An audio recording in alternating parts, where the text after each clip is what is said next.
수성님, 어서 오십시오. 네, 안녕하세요, 프로님. 네. 요즘 뭐 여기저기서 질문 많이 받으시죠? 네, 요즘에 저희 예. VIP 고객님들이 굉장히 네. 부동산에 여전히 관심이 많습니다. 특히 부동산에 요즘 관심이 많으실 시기예요, 그죠? 네, 네, 맞습니다. 6월 이제 특히 이제 보유세 같은 경우는 6월 1일 기준으로 세금 기준일이 되다 보니까 네, 네. 그 전에 이리저리 정리를 좀 하시려면 5월이 이제 한 달 남았어요, 그죠? 그렇죠, 얼마 안 남았습니다. 그래서 아마 많은 분들 관심도 있으실 거고 또 앞으로 아직 내 집 마련 안 돼 있는 분들도 어떻게 해야 될지 고민이 많으실 거고 그 네네. 얘기 다 해주신다면서요 오늘? 최선을 다해보겠습니다. 네. 요즘 부동산 시장 어떤지 한 1분기 지났으니까 네네. 그거부터 좀 볼까요? 수도권 중심으로. 네, 일단 제가 그래프를 좀 준비를 해드렸고요. 보시는 바처럼 올 들어 이제 매매가 변동률 상황을 봤을 때는 상승률이 좀 크게 둔화되는 추세고요. 그러면서 집값이 좀 안정되는 것이 아닌가라고 보여지는 상황인데 그에 반해서 여전히 이제 플러스 흐름을 보이고 있거든요. 앞으로의 시장 방향성은 하락 가능성은 조금 낮다라고 조심스럽게 좀 말씀드릴 수 있을 것 같아요. 근데 저 차트를 보면 사실 이렇게 기울기가 완전히 많이 내려가고 내려와 있는데요 있어서 지금? 네네. 저게 상승률이니까 하락 중인 건 아닌데 그렇죠. 상승률이 상승하는 감소한. 기울기가 굉장히 네네. 가팔라져서 자칫하면 이제 평행으로 달릴 것 같은 그 느낌이네요. 그죠? 네네, 그럴 여지가 있는데요. 일단 뭐 하락 가능성이 조금 낮다라고 말씀드린 이유는 일단 최근에 보궐선거를 좀 치르면서요. 예. 정책 기조가 좀 변화되는 모양이 많이 나타났습니다. 뭐 예를 들면 최근에 언론에 많이 회자되고 있지만 대출 규제라든가 종부세 기준 완화 부분들이 좀 거론이 되고 시끌시끌하다군요. 있거든요. 오늘만 네네. 해도 네. 서로 다른 목소리가 나와요. 정치권에서 네네. 누구 네. 인터뷰하느냐에 따라서 당에 따라 약간씩 여당의 다르기도 입장이 하고요. 다른 것 예, 같아서. 예. 그리고 또 최근은 사실 선거 전후로 해서 서울 같은 경우에는 재개발 재건축에 대한 이제 기대감에 대한 부분이 커서 뭐 재건축 중심으로는 신고가 지금 갱신이 좀 이루어지다 보니까 예. 오세훈 시장님께서 당선이 되고 나서는 사실은 토지거래 허가 구역을 조금 확대 지정하면서 발표를 했거든요. 좀 과열이 일단은 불붙는 것 예, 예. 같으니까 살짝 네. 멈추게 한 것인데 근데 이제 이게 오히려 시장에서는 재건축을 중심적으로 개발을 하려고 하는 의지의 표명이 아니겠느냐라고 또 해석이 되는 부분이 있는 것 같아요. 토지거래 허가 구역으로 묶고 집중적으로 여기는 재건축. 아, 네. 네, 네. 그렇게 이제 시장이 바라보니까 다시 이제 상승세인 것 같기는 해요. 근데 네네. 궁금한 것은 이게 이제 시장이 부동산 친화적인 정책을 갖고 있는 분으로 바뀌었으니까 일단은 기대감에 오를 수는 있는데 이렇게 잠깐 반등한 게 앞으로도 계속 지속되느냐 아니면 그렇지 않느냐. 네네. 이게 장기 전망을 좀 하려면 가장 중요할 텐데. 그렇죠. 일단 뭐 규제 완화에 대한 기대감 같은 그런 상황적인 요소를 제외하고요. 수급적인 측면에서 봤을 때는 수요 에너지는 좀 여전히 있다라고 판단이 돼요. 일단 보시는 그래프 살짝 좀 정리를 해드리면 네. 작년에 아파트 매매 거래량이 최고를 기록했습니다. 와, 그에 저 그 따라서 막대 그래프가 거래량이에요? 요거는 이제 매매 대금, 거래 대금을 거래 대금. 중심으로 정리를 해본 부분인데 그게 거래량이겠네요, 대충은. 예, 그렇죠. 거래량이 볼수록 느니까 이제 거래 거래 대금도 많을 대금도 테니까. 많아지는 건데 예. 서울 수도권 시장 이제 비중이 약 60% 이상을 차지하고 있고요. 이제 이 부분에서 결국 매매 차익이 실현이 돼서 현재 시장에 존재하고 있다. 예. 그 부분과 아울러서 작년부터 사실은 이제 3기 신도시 토지 보상금이 본격적으로 풀리고 있거든요. 이 부분이 또 서울 수도권 시장에 앞으로 40조 가까이 유동성이 추가 공급될 것 같습니다. 예. 저거는 판 분들이 얼마치 팔았냐도 그 말이네요. 그죠? 산 분들이 293조 원어치 샀지만 네네, 파신 분들도 분도 차익을 실현해서 일단 현재 일부 현금을 대출 갖고 놨더라도 저 정도 돈이 캐시로 네네. 있을 것이다. 네네. 그리고 거기에 토지 보상 받은 거. 예, 맞습니다. 그래서 수요 측 에너지는 이제 여전히 충분하신데 공급 측면을 뭐 봤을 때는 약간 살짝 공급이 좀 넉넉하지는 우려스럽죠. 않으니. 예, LH의 올 초에 이제 사건들도 있었기 때문에 따라서 수급 측면으로 보면 시장에 에너지가 좀 있다라고 판단이 될 것 같습니다. 저 돈이 이제 코인 시장으로 갈 수도 있고, 네, 주식 시장으로 갈 수도 있고 기다릴 수도 있는데. 네네. 부동산 시장에 머물렀던 돈이니까 대체로는 그 근처에서 머물 가능성이 높겠죠. 네네, 그렇습니다. 그래서 수요는 저 돈 보세요 탄탄합니다인 건데 사실 제가 궁금한 거는 네. 거래 대금 엄청 늘어났어요. 정말 일단 뭐 10년 전에 비해서 거의 2배로 늘어난 것 같고요. 작년에 저처럼 결혼하고 아이가 있는 제 또래뿐만 아니라 거의 뭐 그냥 직장 들어간 초년생들 뭔가 집을 사는 게 아주 이상하지 않은 유치원생 아닌 분들은 모두 다 집에 관심이 많았거든요. 그만큼 수요가 폭발했고 네. 그러다 보니까 정부가 굉장히 수요를 억제하려고 하는 그런 정책들을 굉장히 많이 펼쳤는데 예. 이러한 정부의 어떤 그런 스탠스가 좀 변할까? 뭐 요거가 저는 약간 궁금합니다. 일단 네. 뭐 저희가 보는 관점에서는 규제 노선은 이제 계속 유지될 수밖에 없다. 현재 정부 정권상. 그러나 보궐선거로 인해서 기존 정책은 좀 변화될 필요성은 지금 대두되고 있다. 그리고 내년에 이제 또 중요한 대선과 기타 이제 지자체 선거가 있기 때문에 변수는 존재하는데요. 제가 매매가 변동률 흐름에 현 정부 들어서 이제 주요하게 발표했었던 대책들을 좀 정리를 해보니까 주로 1년 단위로 이제 굵직굵직한 대책들이 좀 발표가 됐었습니다. 네. 그래서 먼저 좀 주요하게 봐야 될 부분을 짚어드리려고 하는데요. 시장을 좀 이해시키기 위해서.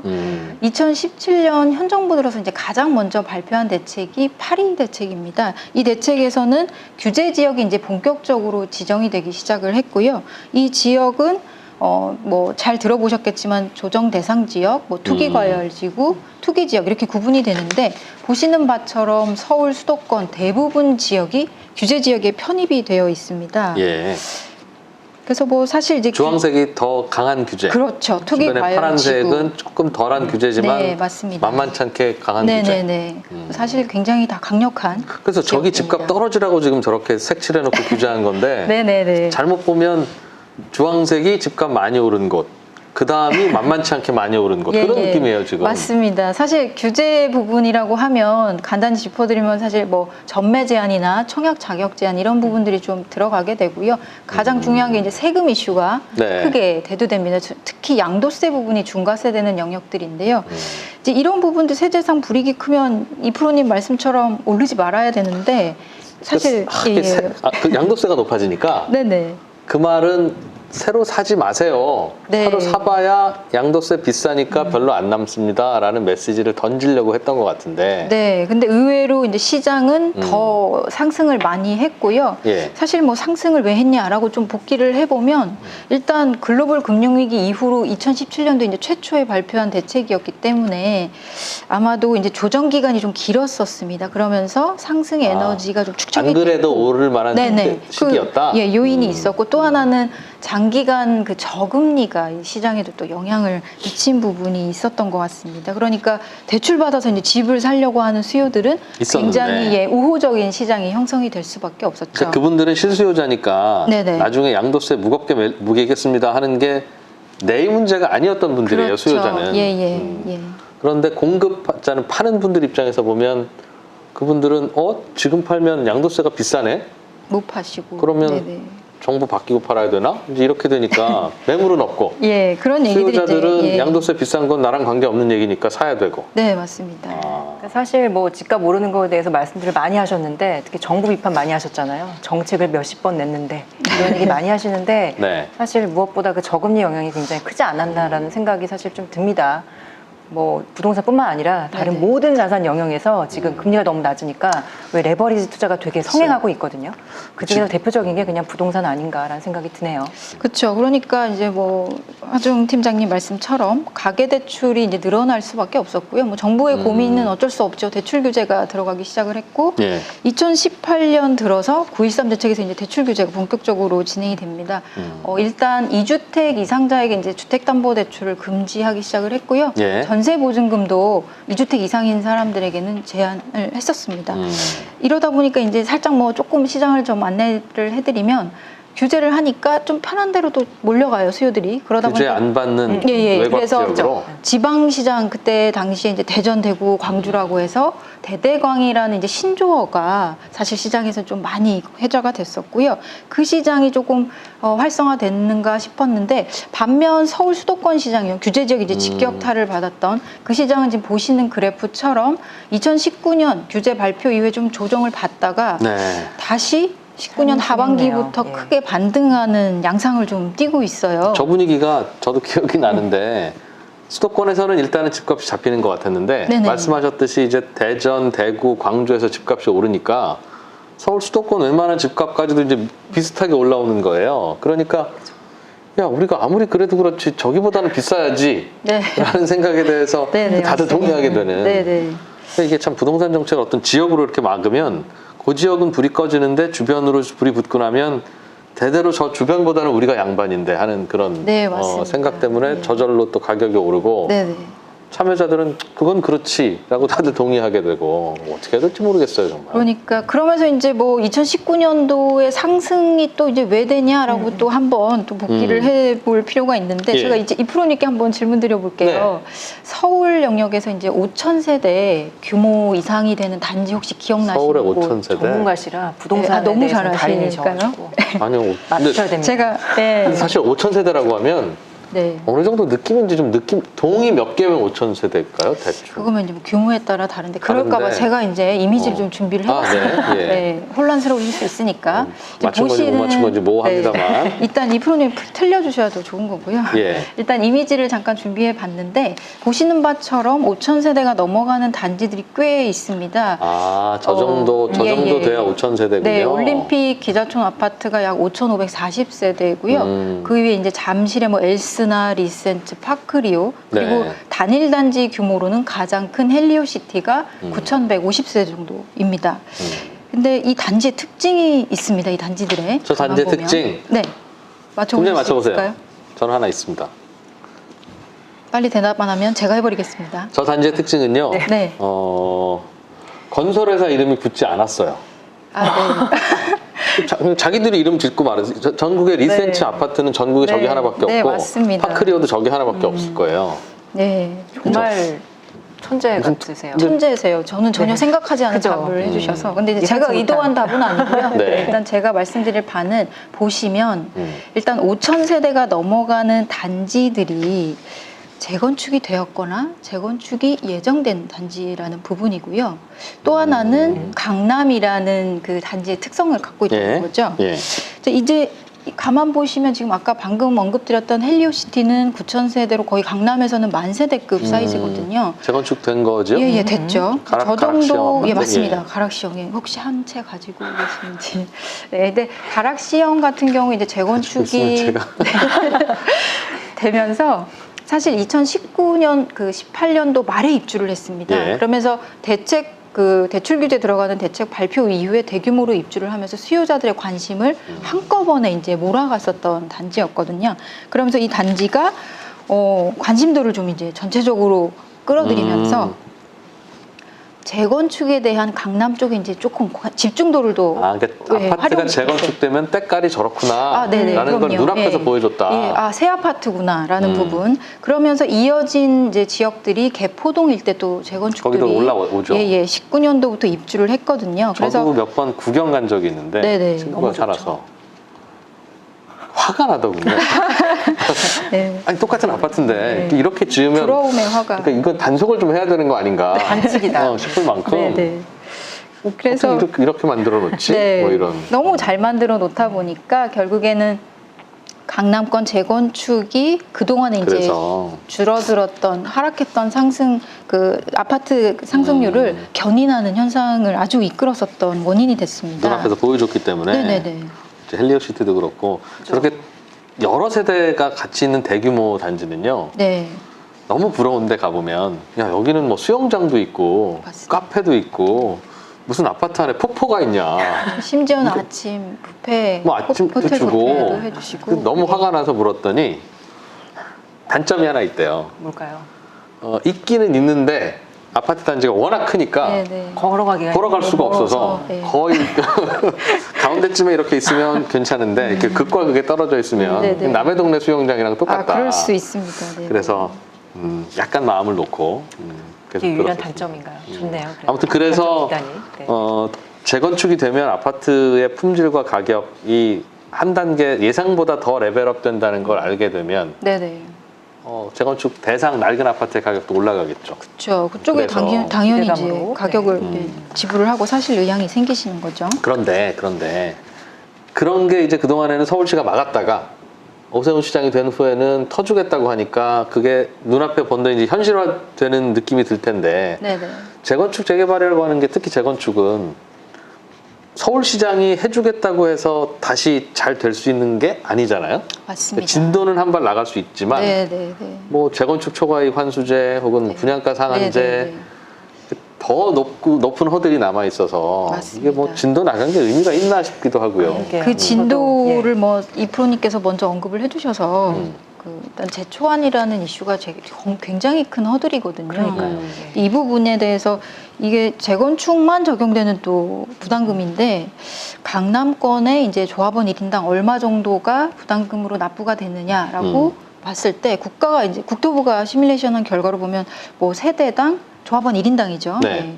4억에서 5억에 이제 육박하는 분담금을 내셔야 되는 상황이세요. 분담금으로. 예, 그렇죠. 준공이 되면 이제 내셔야 되거든요. 분담금은 새 네. 아파트 지으니까 객출해서 내야 되는 거가 또 따로 있을 거고. 그거는 이제 추가 분담금이고, 그건 추가 이거는 분담금이거든. 재건축 초과이익 초과이익 환수제에 따른 부담금. 하여튼 그 돈. 네네네. 그래서 그러나 이제 분담금, 이 재건축 초과이익 환수제에 대한 부담금이 이제 늘어나는 것은 당연히 사업을 지연시키는데 일부 피한 단지들이 있습니다. 2017년 말까지 관리처분 인가를 득한 단지. 예를 들면 대표적으로 이제 들어보셨을 수 있는데요. 둔촌주공 같은 둔촌주공. 예. 이런 단지들은 여전히 이제 사업이 지금 수년해서 열심히 가고 있는 상황이죠. 그러니까 다 헐어놨더군요, 정말. 막 이런 네네. 크레인 돌아다니고. 네, 사실 고등학교가 그 근처에 있었어요. 그러시군요. 네. 좋은 고등학교. 축구 잘하는 좋은. 네. 그래서 사실 이제 재초안을 피한 단지들이 예. 또 이제 다음 허들을 또 넘어야 되는 이슈가 하나 있는데요. 바로 이제 언급해 주셨던 분양가 상한제, 분상제가 적용되는 이슈인데 분상제는 사실 법에서 택지비 또는 기본형 건축비 적정 이윤만을 합한 금액만 받아라라고 예. 이제 정해져 있습니다. 사실 그동안 재건축 단지들은 분상제가 적용이 안 됐습니다. 왜냐하면 민간 택지로 분류가 됐거든요. 예. 분상제는 공공택지만 일단 기존에는 이제 적용을 했었던 부분이 있는데 그렇다고 뭐 재건축 단지들이 원하는 대로 가격을 다 받았냐? 그렇지는 못했습니다. 이유는 주택도시보증공사라고 하는 허그의 선분양을 위해서 이제 보증을 받아야 되거든요. 근데 네. 이 부분이 규제가 좀 강했습니다. 지금 현재 강남권 핵심 지구의 3.3제곱미터당 분양가는 약 1억 정도 수준인데요.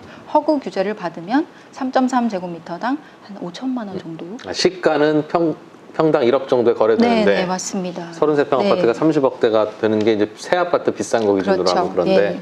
그런 거 똑같이 지어서 분양하겠다고 하면 네, 한 16억에 하시려면 하시고 그런다는 그렇죠. 거죠.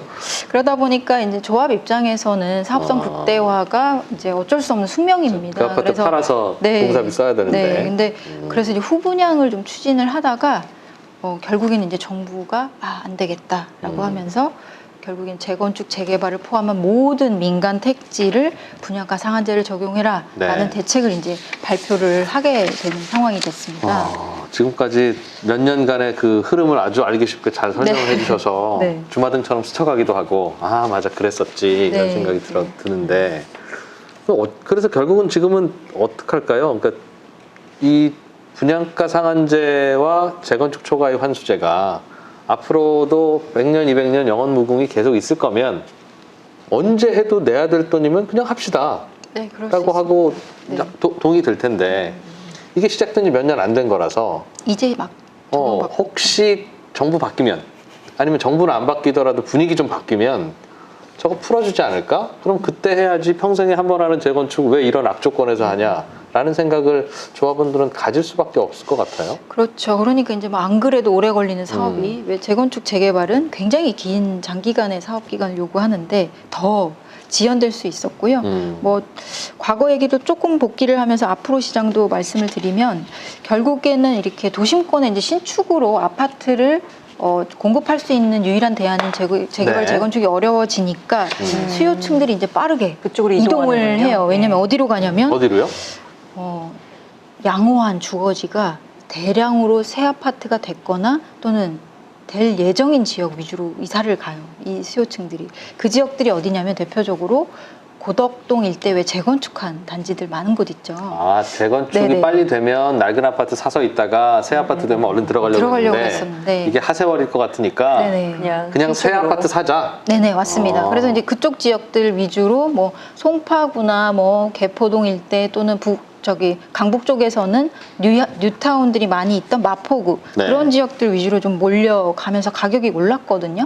이제 그러면서 그 지역들의 특징은 뭐냐면 15억이 넘어가는 이제 초고가 시장입니다. 그러니까 네. 이제 또 그렇겠죠. 가격이 고가 시장 위주로 막 튀어 오르니까 음. 결국에는 할 수 없이 2019년 말에 또 다시 대출 규제가 대출 규제. 그 기억나요. 또 15억 들어옵니다. 이상이면 네, 하나도 안 맞습니다. 해주고 네네네 맞습니다. 15억부터 충격적인 9억 대출 사이에서는 규제. 조금만 해주고. 네. 네네. 그래서 사실 뭐 2018년에 앞서 언급드렸던 것처럼 대출 규제가 사실은 세대당 한 건, 네. 뭐 전세 보증 안 되고 이런 게 적용이 됐었는데요. 거기에 덧대어서 이제 금액 단위로 이프로님 말씀하신 것처럼 9억 이하는 40%까지 해주고 또 9억에서 15억 구간은 20%까지. 요건 이제 투기과열 지구에 해당되는 영역에서의 이제 대출 허들 기준인데요. 여기 현재까지 유효하게 적용이 되고 있는 상황이죠. 그래서 어떤 분은 15억 2천만 원짜리를 계약하고 나서 네. 15억 넘으면 대출 안 해준다고 하니까 2천만 원에 대해서는 내가 내야 되는 거구나. 15억 넘었으니까. 근데 15억 안 되는 그건 해주겠지? 라고 그렇죠. 생각해서 자금 계획 네, 잡았다가 굉장히 위험한. 네. 하나도 대출이 안 네네, 나오더라고. 맞습니다. 예. 14억 9천에 네. 샀으면 대출 나오는 건데. 굉장히 강력한 규제였던 것 같고 요 9억, 15억 이런 게 어떻게 보면 시장에 가이던스를 줬다는 말도 있어요. 예, 맞아요. 아래 있는 거는 9억까지 네네네. 가서 붙고 네. 15억까지 가서 붙고 막 이런. 맞습니다. 그래서 네. 이제 지역적으로 보면은 중저가가 많았던 뭐 경기도 수원 일대부터 해서 성남 다 올랐고요. 또 금액적으로는 9억 이하의 중저가 가격대들이 아주 빠르게 9억까지 올라가는 아주 동력을 추진을 했었던 그런 대책이었었고요. 사실 2019년까지는 그동안은 뭐 앞서 말씀드렸듯이 강남 재건축 위주로 선도를 이제 시장을 치고 나가면서 가격이 올라갔다라고 하면 12, 16 대책 이후로는 중저가 시장 또는 못 오른 지역이 갭 메우기 하듯이 대출 나오는 지역이니까. 네, 맞습니다. 올라가는 현상이 됐습니다. 그래서 이런 현상들이 사실은 이미 수도권을 넘어서 지방까지 확대된 부분이 있고요. 뭐 작년 12월 18일 이후부터는 네. 규제 지역을 결국에는 전국적으로 확대를 하게 됩니다. 따라서 그럴 수밖에 없는 게 네네. 이게 15억 넘는 아파트는 대출이 하나도 안 되니까 한 푼도 안 되죠. 캐시로 해야 되잖아요. 그죠. 그 캐시 어디서 나지? 라고 생각하면 내가 살던 아파트를 13억에 판 거예요. 원래 한 7억 하던 아파트인데 7억부터 9억까지는 올라가고 9억부터는 잘 안 오르다가 8억에 아파트 사신 분이 그냥 돈 보태서 사고 네네. 그러니 다른 주변의 아파트가 오르면 규제했던 아파트도 결국은 그 아파트 팔고 오신 분들이 그냥 그 현금으로 살 수 있으니까 네, 맞습니다. 원래는 현금이 없었던 분인데 지방에서 집값 올라가니까 그 돈 팔면 이제 나오는 그런 네, 문제. 맞습니다. 그러니까 아마 다 안 네. 되겠다 전국을 다 묶자가 됐나 봐요. 그렇습니다. 그래서 팔고 도 좋은 입지가 양호한 지역으로 갈아타는 현상들. 그러면 결국엔 어디로 오게 되냐면 규제 지역이 광범위하게 지정되면 될수록 또 서울 수도권으로 상승 압력이 높아질 수밖에 없는 그런 상황이 연출이 됩니다. 정말 돌고 도는 악순환이. 그러니까 네. 지켜보면 왜 그렇게 됐는지는 이해도 되고 네네, 또 많은 분들은 정책이 저 모양이니까 저렇게 됐지 하는데 그러면 예를 들면 그럼 당신 같으면 어떻게 하면 잡을 수 있었겠어요? 라고 물으면 그것도 참 난감합니다. 사실은. 맞습니다. 예, 예, 예. 그건 그냥 전국을 주택거래 허가 지역으로 묶는 거 말고는 여기만 묶으면 옆에서 찌고 그러면 옆에서 될까요, 찌면 그러면? 네? 그러면 정말 될까요? 문제가 없어질까요? 그렇군요. 일단 좀 묶어봐야 될 거 잡으려면 그죠? 아마 점점 그 부분은 사실 이제 무시할 수 없는 발언인 게 네. 지금 최근에 이제 토지거래 허가구역이 그 전에 이제 대치동, 잠실동 일부 지역이었다가 네. 일부 또 이제 지금은 여의도, 뭐 압구정동 다 묶였잖아요. 그래서 제가 보기에는 그 여러 개 규제책이 들어옴에도 불구하고 계속 시장이 움직이면 이제 사실 토지거래 허가는 거래를 제한하는 효과가 굉장히 크거든요. 네. 그래서 저는 확대 지정 가능성도 조심스럽게 확대 지정? 있다. 그러니까 뭐 전국까지는 몰라도 이제 지속적으로 확대될 여지는 가장 있지 부작용 않을까. 적은 게 그거 같아요. 정말 토지거래 허가구역이라고 표현은 하지만 법규에 그렇게 나오니까 네네. 실제로는 아파트 거래 허가구역인 거예요. 그죠. 맞습니다. 그래서 이제 실수요가 그쪽에 직접 가서 이제 살 분한테만 매매 거래가 되도록 네네, 하는 건데 맞습니다. 처음에는 그거 야 무슨 공산주의야? 뭐 그랬었지만 지금 생각해 보면 야 그게 그래도 그나마 부작용 좀 덜한 거였겠구나. 그나마 그런 생각이 들기는 네. 뭐 저 혼자 드는 생각입니다만 아무튼 그래서 말씀은 이 재건축 재개발이라고 하는 게 요즘 대상 아파트들이 혹은 주택들이 오르긴 합니다만 아직도 걸림돌들은 좀 많다. 네, 그렇습니다. 특히 이제 재초안이나 분상제 살아 있으니까. 네, 네, 네. 그럼 언제까지 이런 상황이 계속될까요? 즉 시장의 상승 압력은 있고. 네. 그 부분은 뭐 지금까지 사실 제가 언급해드리고 네. 이제 논의됐던 부분들이 대부분은 수요 억제책과 관련된 이슈들이 좀 많았습니다. 네. 예. 뭐 대출과 관련된 이슈 또는 세금 이슈 그런 것들이 많았는데 일단 공급 부분은 조금 언급을 좀 해드리고자 하면 네. 사실 올해 2월 달에 공급 계획에 대해서 좀 정부가 크게 발표를 한 부분이 있죠. 그랬었죠. 네, 일단 3기 신도시 18만 호를 포함해서 2025년까지 83만 호를 공급을 하겠다. 근데 이 부분은 이제 물량 쇼크 사실 제대로 되면 맞는데요. 일단 신도시, 그러니까 신도시 부분은 LH가 좀 속도를 내줘야 되는 부분이 좀 크고요. 도심권 공급과 관련해서는 네. 공공주택 복합 사업이라고 하는 타이틀로 일단 예정이 되어 있는데 뭐 용적률을 높여주지만 또 주민 동의가 필요한 부분이라서 역시나 정부 목표대로 될지 지켜봐야 되고요. 또 하나 이제 공급 계획은 사실 좀 먼 얘기인 거거든요. 당장 올해 기준으로 놓고 보면 입주하는 물량이 가장 체감이 되는 부분인데 서울의 경우에는 전년 대비해서 40% 정도 줄어들고 있는 상황입니다. 입주 물량이 네네. 그래서 완공돼서 이제 들어와서 살아도 됩니다 하는 새 아파트가. 그렇죠. 그래서 좀 감소에 대한 체감 수준이 좀 높아지고 있는 상황이고 이게 내년에도 개선되지는 않을 것 같고요. 그리고 또 하나는 중고시장. 네. 사실 공급은 신축도 있지만 중고시장 공급량도 꽤 있거든요. 거래되는 시장. 이 시장이 신축 대비해서 이제 2배 정도 볼륨을 가지고 있습니다. 근데 이 시장도 보시면 서울 지역 중심으로 봤을 때 2015년 기준으로 물량이 감소하는. 그래서 결국에는 이제 공급량이 전반적으로 체감되는 수준이 시장에서 느껴지는 바는 점점 줄어들고 있다라고 말씀드릴 수 있을 것 같아요. 중고주택 거래 시장이라고 하니까 무슨 네. 중고 물품. 뭐 당근 같은 네, 느낌이 당근마켓 드는데 같은. 네, 네. 그냥 저희가 사는 그냥 아파트가 아파트 대부분 거래예요. 중고 그렇죠? 일반 우리 거래. 그렇게 부르는군요. 업계에서는. 그냥 아닌. 말씀드린 네, 네. 부분. 그것도 매물이 줄어들고 네네. 말씀하셨지만 이런저런 이제 세금 부담도 있고 집주인이 지켜야 할 의무도 있고 하니까 야 근데 갑자기 왜 이렇게 줄었어요? 신규 물량이?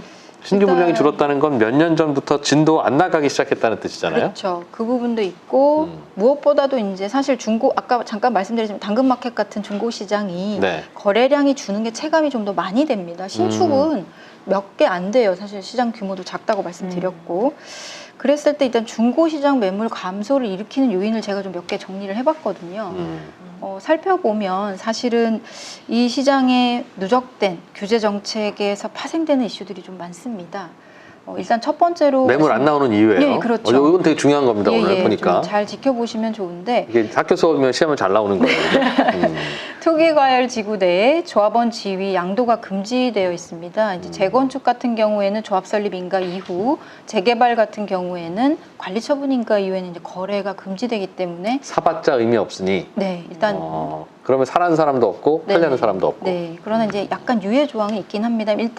일정 사업비 도과됐을 때 거래가 안 되기 때문에 중고시장에 이제 매물이 그나마 나올 재건축 수 대상 아파트는 없고요. 매물 절에서 안 나오고. 예. 그리고 현 정부 들어서 좀 많이 이제 권장했었던 주택 임대 사업자도 매물 잠김 현상을 유발합니다. 저것도 왜냐하면 8년 뭐. 예 맞습니다. 짧으면 4년이고요. 보통 8년인데 이제 최대 10년까지라서 2018년 전후로 사실 임대 사업자 물량이 좀 많이 등록이 늘어났거든요. 그때 시점을 고려해 보면 약 2026년까지는 여전히 임대 매물이 잠김 현상이 유지가 되지 않겠느냐. 저거는 이제 군대를 비유하면 장기 복무 하사관 지원해서 군대 오래 간 거예요. 이제 제대하려면 네. 7, 8년 남은 거죠. 기다려야 됩니다. 그리고 제일 큰 이슈 중에 하나인데 이제 사실 중고 시장의 매물을 출애하실 수 있는 분들은 이제 다주택자 분들인데요. 예. 이분들이 이제 양도세를 이제 과도하게 내셔야 되니까 양도세를 내느니 내 자녀에게 증여를 하겠다. 네. 증여는 사실 무상거래이기 때문에 시장에 안 나오거든요. 그냥 서류상으로만 거래하고 증여세 내고 끝. 그렇죠. 그러니까 또 매물이 잠기게 되고요. 또 하나는 앞서 잠깐 저희가 살펴봤던 분양가 상한제 네. 이 부분이 이제 본격적으로 시행이 되면 전매 제한이 걸립니다. 이제 시가보다 싸기 때문에 네. 최대 10년까지 팔 수가 없습니다. 그러면 즉 신축일수록 시장에 공급되는 물량이 더 줄어들 수 있다. 최근에 분양받은 아파트는 매물로 안 나온다는 거예요. 맞습니다. 그래서 이 부분은 조금 앞으로의 시장에 물량 또 감소에 영향을 줄 수 있고. 그 저걸 어떻게 하냐고. 다 이유가 있잖아요. 그죠? 분양가 상한제 혜택 받아서 다 받은 이유 분이 있죠. 단기 매매하면 안 되니까 팔지 마세요. 네네. 그 어떡하죠? 어려운 부분입니다. 그리고 뭐 또 임대차 시장도 사실은 간과할 수 없습니다. 우리가 매매 시장에 머무르지 않으면 그렇죠. 임대차 시장으로 가야 되기 때문에 네, 임대차 시장의 매물 감소도요. 좀 몇 가지 아, 정리를 전세집도 안 해봤는데. 나오는 이유가 있어요? 아, 네. 근데 이유가 4개나 됩니까? 아, 네. 4개 그 이상일 수 있습니다. 몇 가지만 정리를 드린 거고 좀 잠깐씩 짚어드릴게요. 간단히. 예. 주택담보대출을 그나마도 받으려고 하시면 실거주를 하셔야 되고요. 또 최근에 확대 지정된 토지거래 허가제에서 허가를 받으시면 또 실거주를 하셔야 됩니다. 아, 그러니까 집주인이 직접 들어가서 살아야 맞습니다. 되니까 네. 집주인이 안 사는 집이 전셋집인데 그렇죠. 그런 집이 드물다. 드물어지고 예. 또 이제 1세대 1주택자의 경우에도 9억 초과분에 대해서 이제 세금을 내셔야 되잖아요. 근데 이분들 특별히 장기보유공제라는 이제 혜택을 주는데 네. 실거주를 해야 유리하도록 제도가 또 바뀌었습니다. 그래서 결국에는 1주택 또는 뭐 실거주를 해야 된다고 하면 가장 좋은 지역에 결국엔 본인이 머물고 그럴 수밖에 없기 때문에 양호한 지역일수록 임대 매물이 좀 감소한다. 그런 효과가 얘기 들었어요. 저도 네. 학원 수요 때문에 대치동 도곡동 가면 잠깐 2년 3년 전세 살고 나오는 분들 있잖아요. 네네네. 근데 그 매물이 있다가 그 집주인 할머니가 들어와서 사셔야 된다고 네, 수험생 그죠. 없는 분이 그죠, 그죠. 어, 네, 네.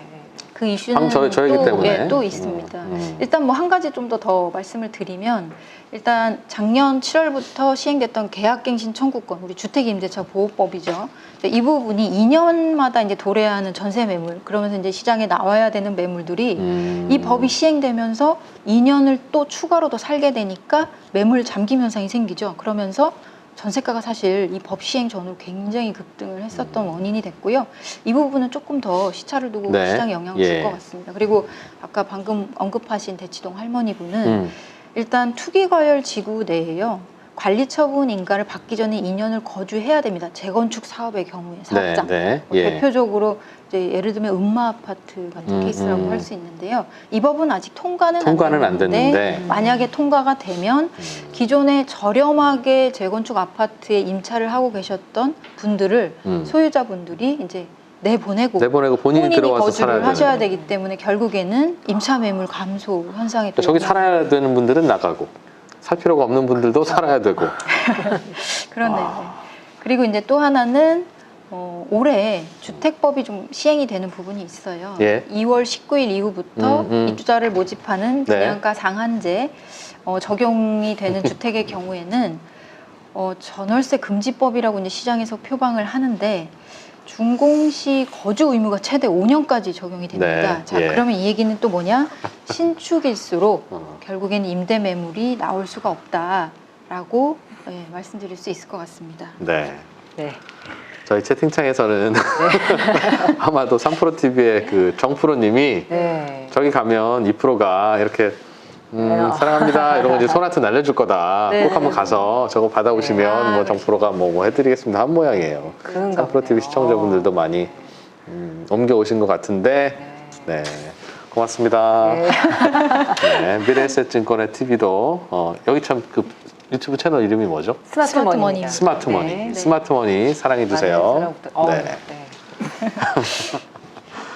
그래서 일단은 감사합니다. 근데 네. 재밌게 하려고 했는데 이게 내용이 너무 심각해요. 이게 심각할 수밖에 없는 이게 내 집 내용이라서. 없어지고 막 이런 부분이라서 네. 이게 앞으로의 시장에 영향을 줄 수 있는 부분들이기 때문에 앞으로의 전월세 시장도 네네 일단 매물 감소가 이제 예상이 되고 사실 이 부분이 결국엔 매매 시장의 또 순환고리가 되거든요. 없으니까 전세값 올라갈 거고. 전세가가 올라가고 그러면 또 매매 수요가 늘 수 있고 그러면 아까 최초에 언급드렸듯이 하방 가능성보다는 다소간의 자꾸 이제 위로 들어올릴 가능성이 상승 높다. 여지가 조금은 더 무게 전세 대출도 5억밖에 안 되는데 최대 5억 그렇죠? 정도입니다. 네. 어디서 대출도 안 해주면 어디서 돈이 나와서 전세 15억 뭐 이런 거 계약합니까? 근데 뭐 제가 보기에는 시장에 아까 말씀드렸던 이제 거래량이 폭발을 하면서 네.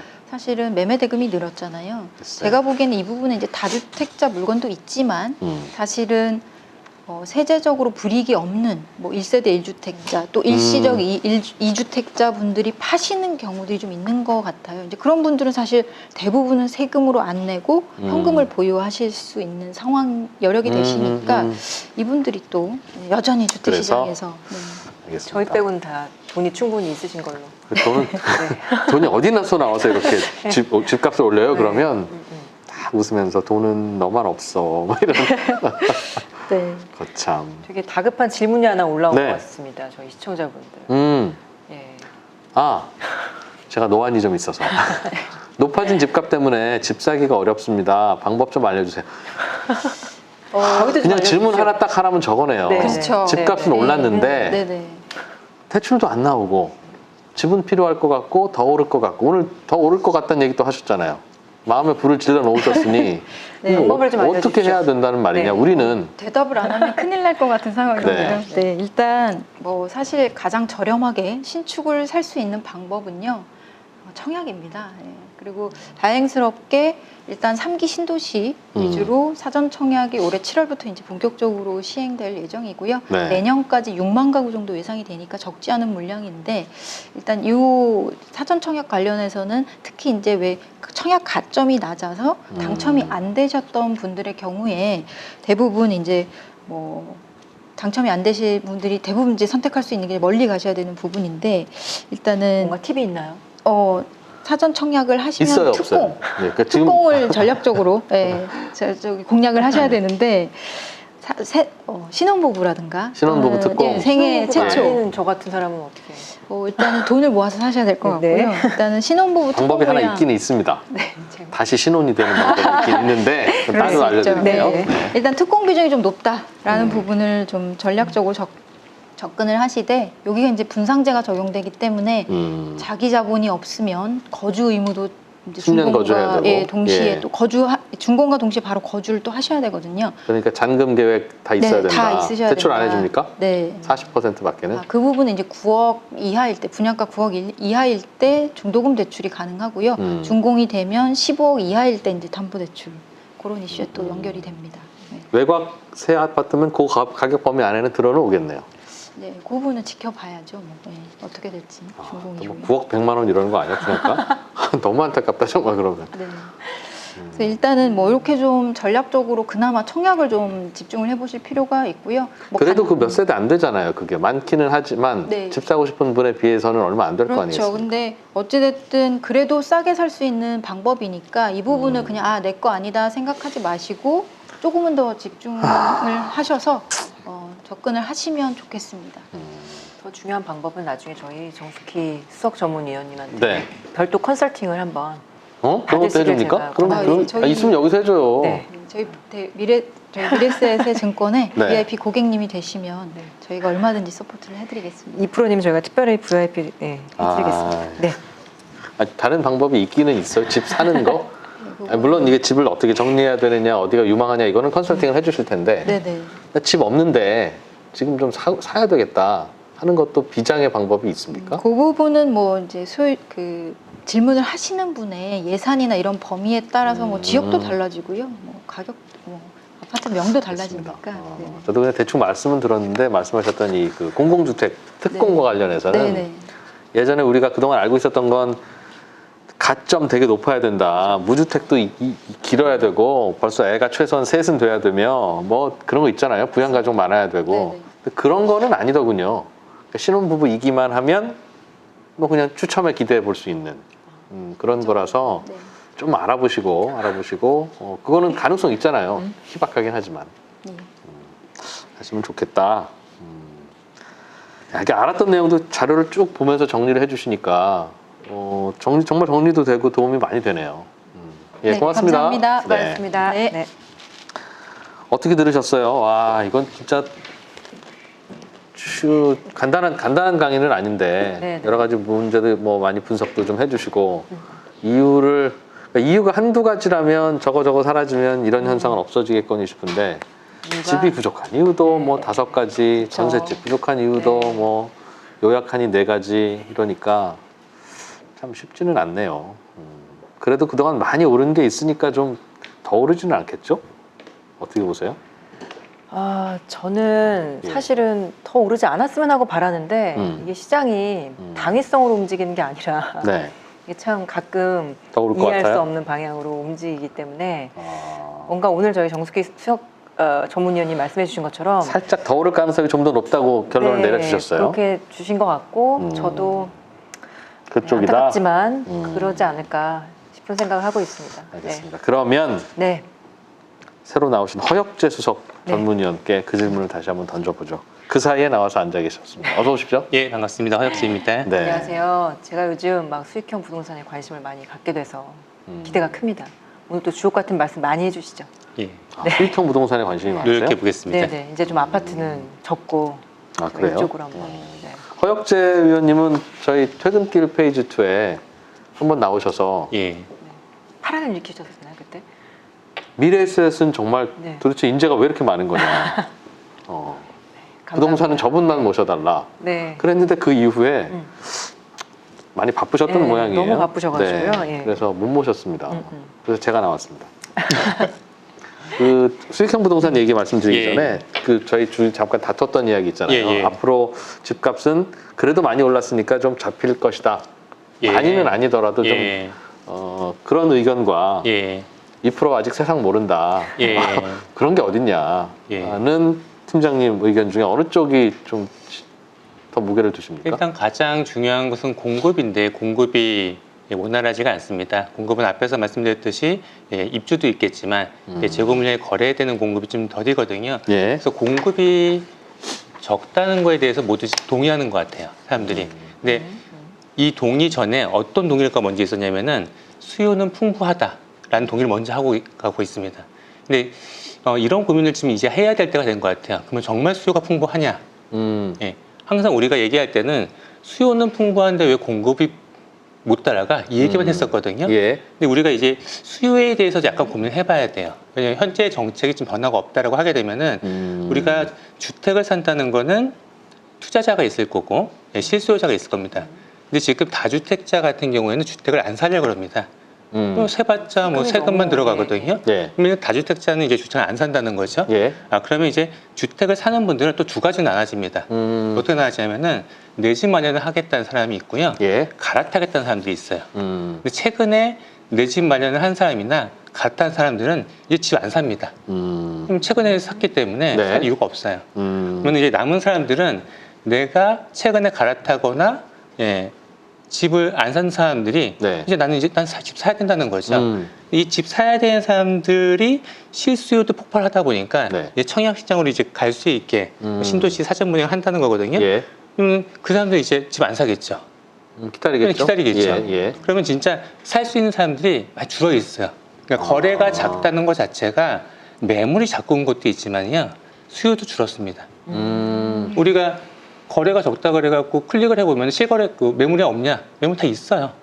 5,000세대 이런 데 가게 되면 매물 쌓여 있습니다. 비싸서 안 사는 거예요. 네. 따라가는 수요들이 많지가 않아요. 그러다 보니까 이제 감소했거든요. 여기서 더 중요한 건 뭐냐면은 아까 대출 말씀하셨잖아요. 저도 최근에 집을 옮기려고 그랬거든요. 대출이 15억 이상이니까 대출이 안 나와요. 네. 그러니까 내 집을 마련하고 싶은 사람들도 있고 갈아타고 싶은 사람들이 있는데 이 사람들이 할 수가 없는 거예요.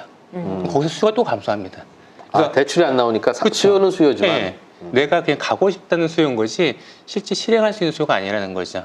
그래서 우리가 이런 걸 종합적으로 봤을 때 공급이 부족한 것도 많지만 지금 여러 가지 그 정책적인 제한 때문에 수요가 감소한 것도 항상 좀 염두해 주시고 좀 이제 얘기해 볼 필요가 있다라고 좀 생각이 듭니다. 그래서 살만한 가격 분은 다 샀고 뭔가 욕구도 그렇기도 할 지금 거고 이제 수요자 입장에서도 지금 덥석 집 사기는 좀 모호한 상황이다. 그래서 지금 이제 얘기가 나오는 것 중에 하나가 이제 LTV죠. 네. LTV를 실거주자한테 좀 풀어줘야 되지 않겠냐. 그거는 정말 맞는 얘기긴 한데 그렇게 되면 어떤 일이 벌어지냐면은 좀 더 갈 수 있어요. 올라가는 게 수요가 좀 열리기 때문에 이게 정책이 맞고 틀리다 그런 게 아니고 네. 지금으로 봤을 때는 한 2022년 후반기가 이제 매물이 나올 때예요. 그러면 이제 보유세 부담도 점점 더 커질 거고요. 네. 그때 2020년 하반기가 되게 되면은 전세 2년 더 했던 분들이 전세 이제 의무로 또 2년 더 못 하니까 네. 집을 팔 수가 있거든요. 예. 그리고 앞에 정숙기 수석께서 말씀하셨듯이 2018년도에 임대 물량이 많았습니다. 이게 짧게는 4년이에요. 그러면은 2022년도에 그 매물을 또 팔 수 있는 매물이 됩니다. 수요가 계속 이렇게 비싸기 때문에 대출도 안 나오고 그런 상태에서 그런 매물이 나온다라고 하게 되면은 뭐 내년까지 기야 상승하겠지만 그 안에 또 변동이 있다는 거는 가정하지 않겠습니다. 네. 그러면 이제 2022년 이후에 2023년에는 계속 버틸 수 있냐? 그거는 좀 고민을 해보셔야 됩니다. 그러니까 올해 내년까지는 물량 없고 시장이 강할 수 있는데 그 이듬해부터는 물량이 좀 나올 게 꽤 있을 것이다. 물량이 나올 것도 좀 있고요. 네. 수요 자체가 지금 이렇게 대출 막아놓고 다주택에서 막아놓고 그렇다라고 하게 되면은 네. 계속 수요 폭발적으로 자체가. 가기는 쉽지 않습니다. 아무튼 그래서 다주택자들은 새로 주택을 구입하는 것은 꺼려하는 것까지는 맞는 것 같아요. 예, 맞습니다. 그래서 다른 곳으로 이동한 게 수익형 부동산. 그렇죠.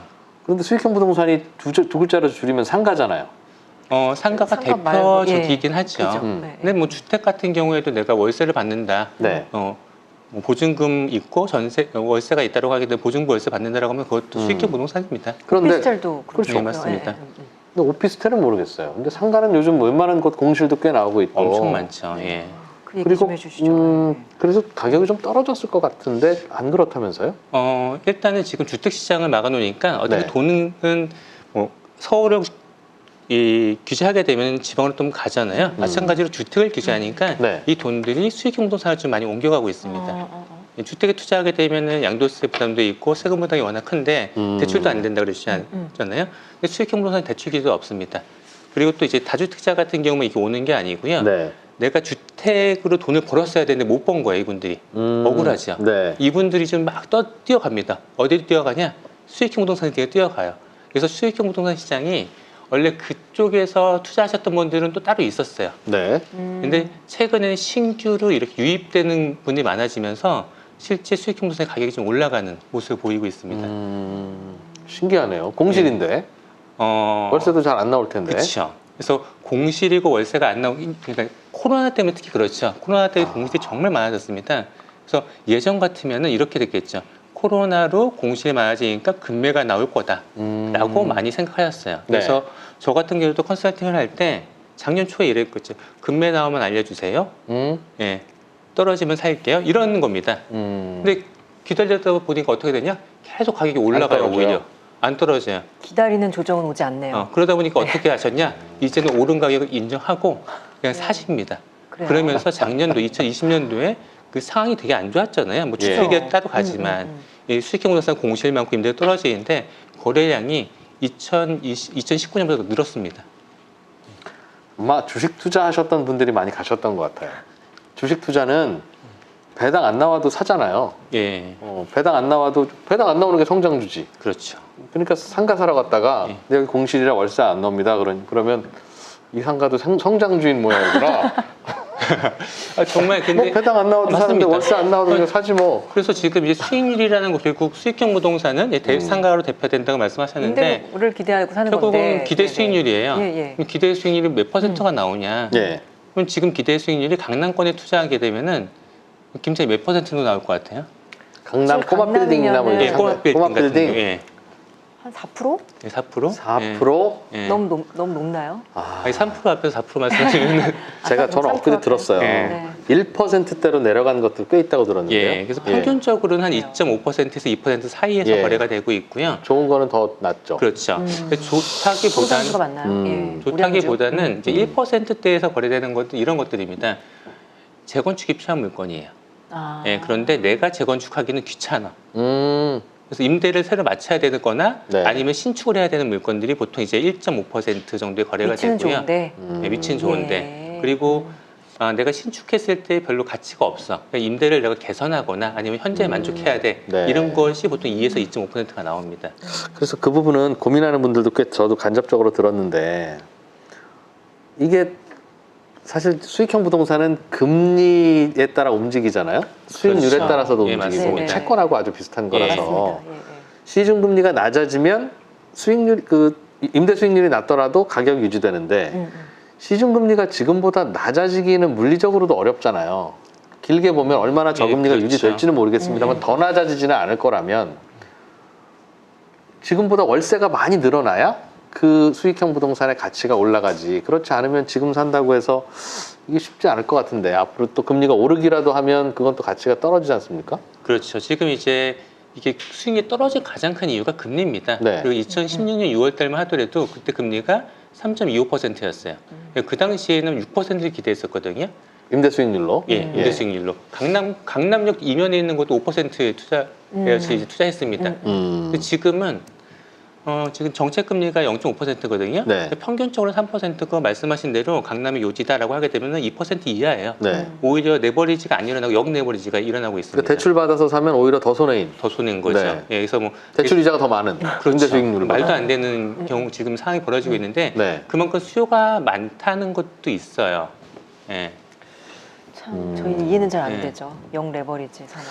그런데 또 이해는 되는 게 그런가요? 가끔씩은 이제 그 살려는 분들이 있어요 주변에. 그 말씀하신 대로 2% 수익률 나오는 꼬마 빌딩을 살까 말까 고민을 하면 저는 이 같은 논리로 말리지 않습니까? 네네네. 앞으로 금리가 좀 올라갈 수도 있고 뭐 지금이 꼭지인 것 같다고 말씀드리면 뭐 코인은 아무것도 없는데도 뭐 7천만 원, 8천만 원인데 이건 건물도 있고 땅도 있고 월세도 나오지 않냐? 뭐가 비싸냐? 근데 그런 논리가 가능했던 게 그러신 거예요. 코로나 이후 터진 다음에 말씀하신 2%대 산 거예요. 근데 임대료는 안 올랐는데 그 물건이 또 지금 매덕 올라 있습니다. 네. 그러다 보니까 내가 잘 샀네 이렇게 된다는 거죠. 근데 말씀하신 대로 이게 수익형 부동산은 결국 수익률로 움직이거든요. 수익률에 가장 큰 영향을 미치는 거는 두 가지입니다. 금리하고 임대료예요. 예. 그럼 현 상태에서 임대료가 좀 올라가기 좀 어렵겠죠. 그렇다면 현 상태에서 만약에 금리가 올라간다고 하게 되면은 주택에도 영향을 미치겠지만 수익형 부동산에 큰 타격이 일어날 수밖에 없습니다. 그럼 어떻게 보십니까? 앞으로는 이 정도 임대 수익률은 떨어졌고 그 말은 수익형 부동산의 가격이 많이 올랐다는 뜻인데 예. 이 가격에도 사는 게 상승 가능성이 있어요? 아니면 이거는 진짜 아니다라고 말리고 싶으십니까? 이 가격에 사는 건 정말 모험입니다. 지금 어떤 딜을 하고 계시냐면은 어차피 현재가 0.5% 기준금리가 향후 2, 3년 더 간다에 베팅을 하고 계신 거예요. 예. 예, 그렇다라고 하게 되면 지금 투자하셔도 돼요.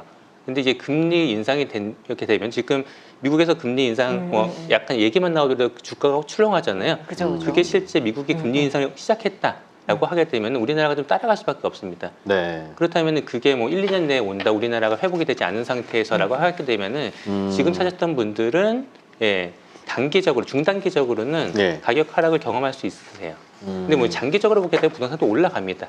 예, 왜냐면 임대료가 또 회복이 되기도 올라갈 수도 하고 있으니까요. 또 저금리 기조가 또 올 수도 있기 때문에. 근데 현재는 워낙에 비싸 있는 상태에서 사는 거기 때문에 어떤 물건 사셔야 되냐면은 적어도 현재 공실이 아닌 물건을 사셔야 되고요.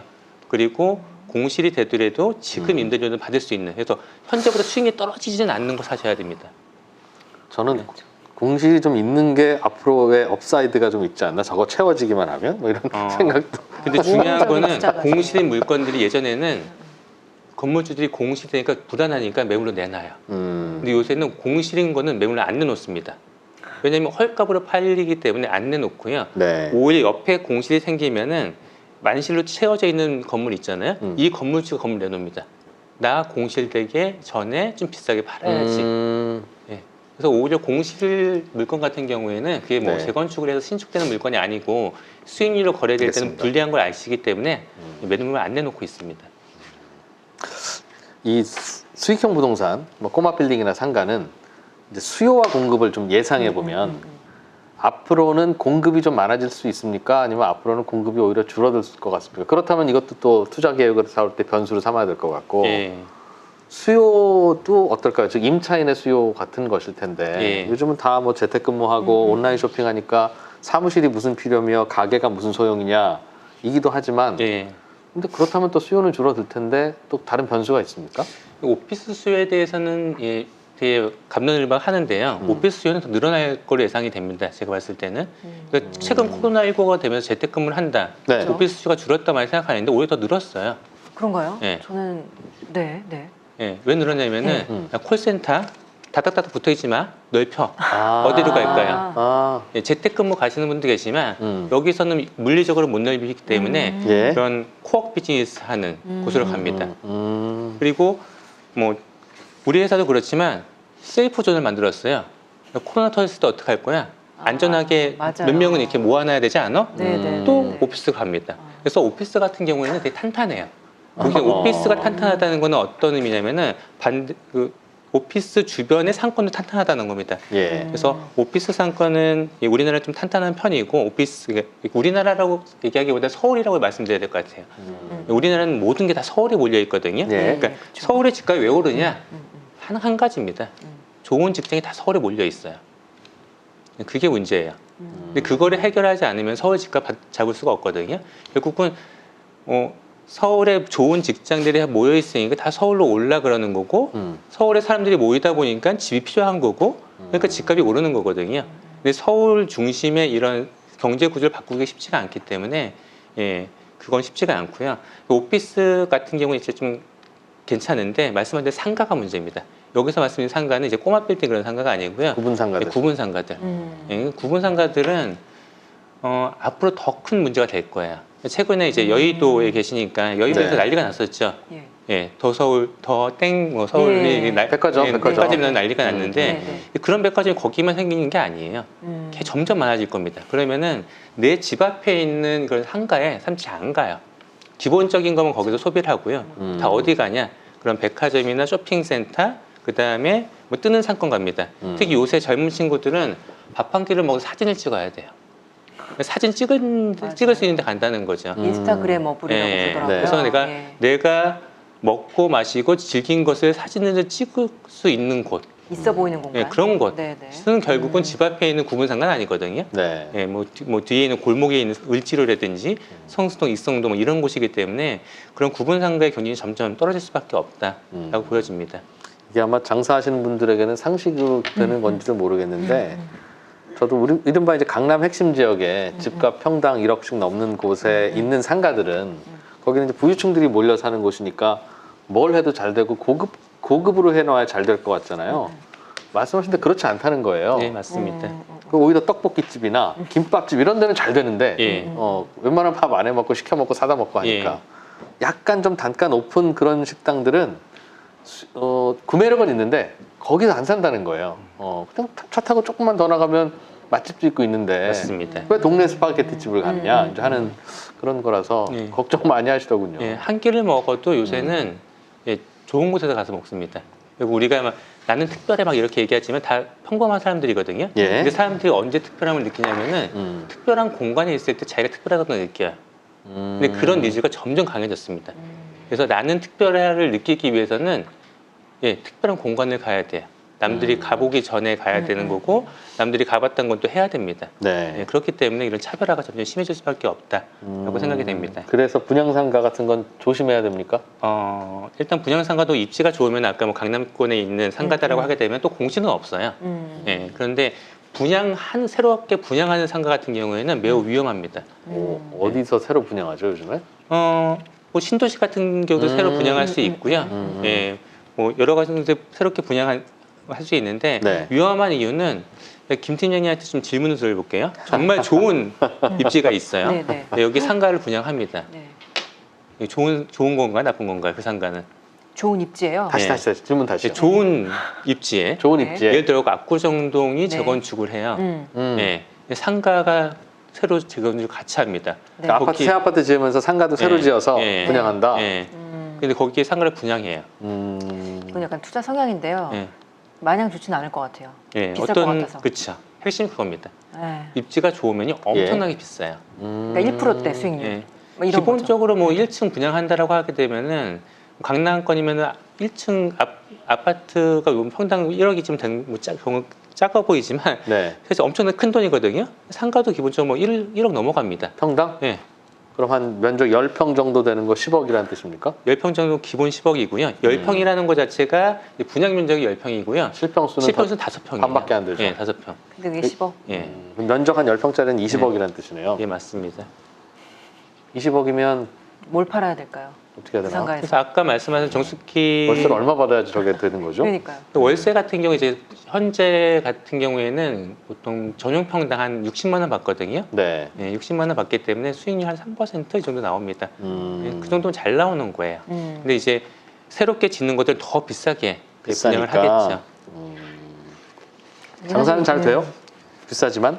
뭐 일단 잘 돼야겠죠. 가격이 비싼 것도 중요하지만 공급량이 중요해요. 이게 분양상가가 이제 위험한 이유가 네. 결국은 공급량이 많습니다. 예, 우리가 성공하는 분양상가도 있고 실패하는 분양상가도 있는데 보통 성공하시는 분들은 신도시 아파트가 들어서게 되면 아파트가 먼저 들어오고 네. 그다음에 상가 분양을 하거든요. 근데 상가를 빨리 분양받고 상가가 먼저 입주하게 되면은 아파트가 먼저 입주하니까 아파트인들이 기본적인 거는 이제 근린 상가를 해결을 해야 되잖아요. 예. 예. 그래서 가장 먼저 입주한 상가 같은 경우에는 임대가 금방 됩니다. 임대가 금방 되니까 프레임도 자연스럽게 붙어요. 그럼 이제 친구가 이렇게 얘기하겠죠. 예. 나 상가 투자했는데 임대되고 야 이거 얼마 올랐어. 그러니까요. 그러면 그 다음 예, 친구는 그 상가 그쪽 지에 관심을 가져요. 네. 그럼 옆에 그 있는 상가를 거는, 네. 분양받으러 가게 되면은 일단 분양가 올라갑니다. 기본적으로 분양가가 올라가고요. 이제 옆에 내가 들어설 때는 벌써 상가가 4-5개가 들어가 있어요. 그러면 이 상가 올리잖아요. 안 들어와요.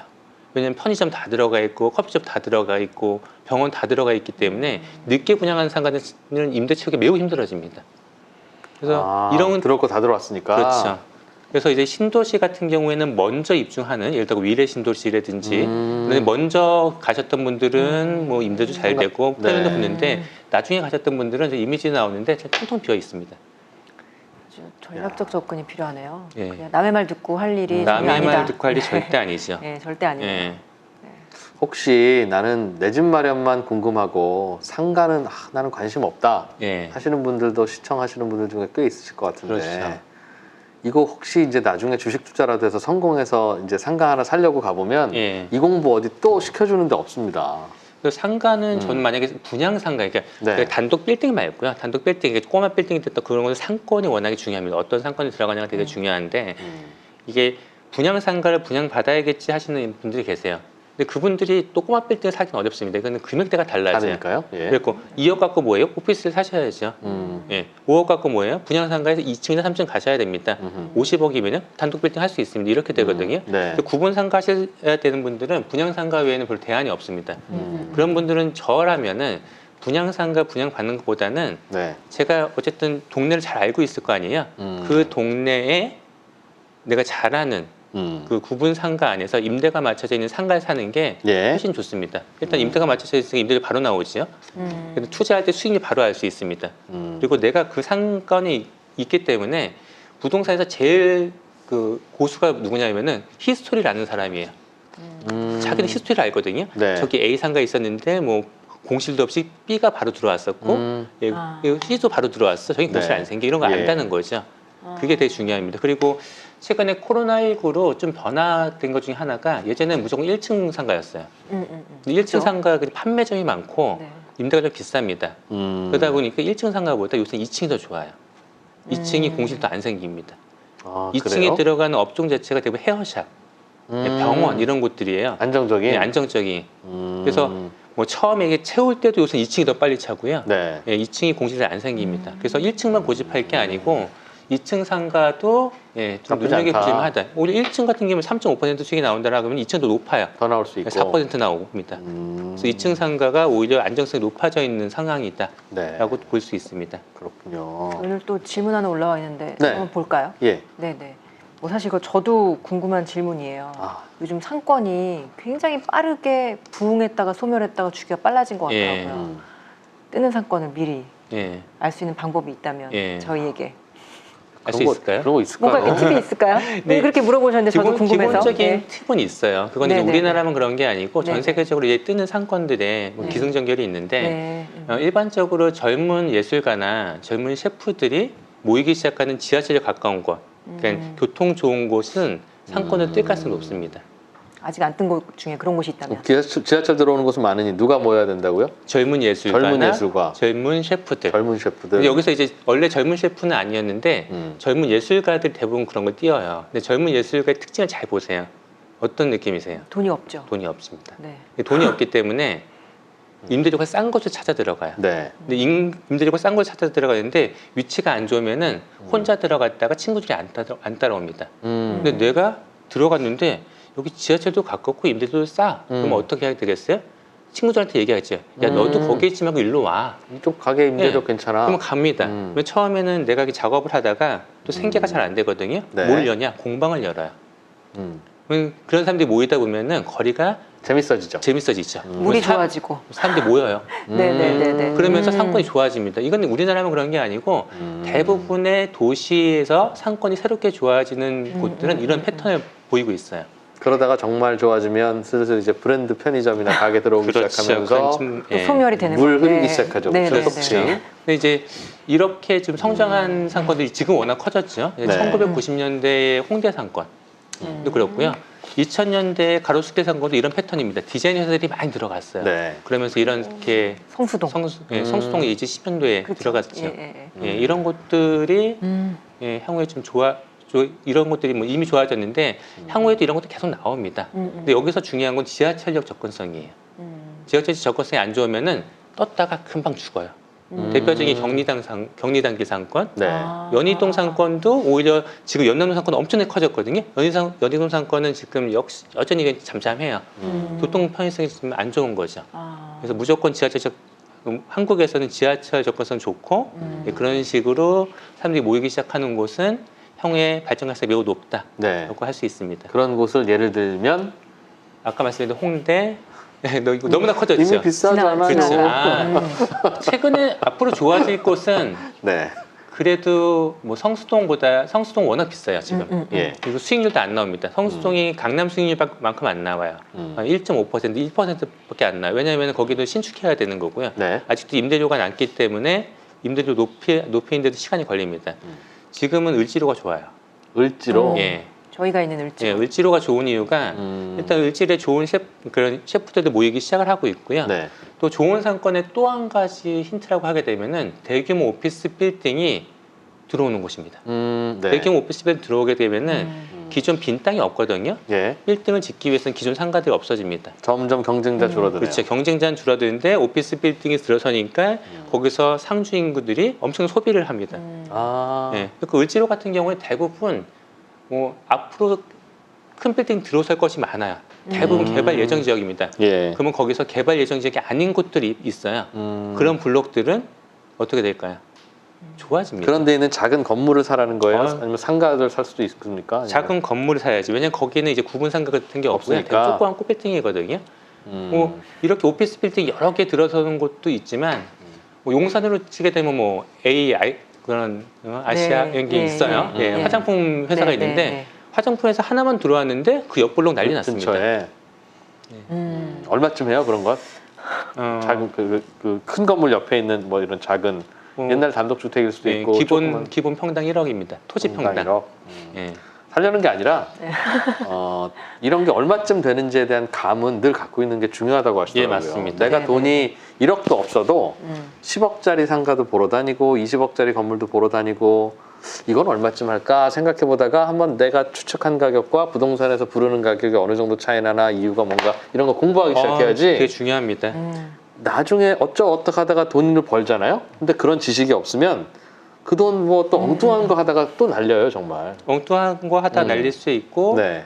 뭐 부동산 같은 경우에 아파트 이제 실거래가 하기를 다 하시고 거래를 하시는데 네. 이런 빌딩 같은 경우에 실거래가를 어떻게 하는지 몰라서 안 하시고 하는 경우가 많거든요. 네. 예, 그래서 뭐 옆에 평당 2억에 팔렸는데 이거 1억 5천에 났으니까 싸요 라고 사는 거죠. 근데 2억에 팔린 거는 엄청나게 좋은 입지, 임차는 좋은 거고 내 건 그렇지 않은 경우가 많아요. 네. 그런 게 안목을 평상시에 안 켜놨으면은 이제 그렇게 현혹돼서 이제 말도 안 되는 정말, 물건을 사는 예. 경우가 종종 발생할 수 부동산 있습니다. 공부는 그래서 돈 없을 때 하는 거다. 네. 돈 있을 때 하기 시작하면 사기 당하더라. 뭐 그런- 좋은 말씀입니다. 예. 예. 네. 그렇죠. 자, 이것으로서 부동산 시장 전망과 관련한 두 전문가의 의견 재미있게 잘 들어봤습니다.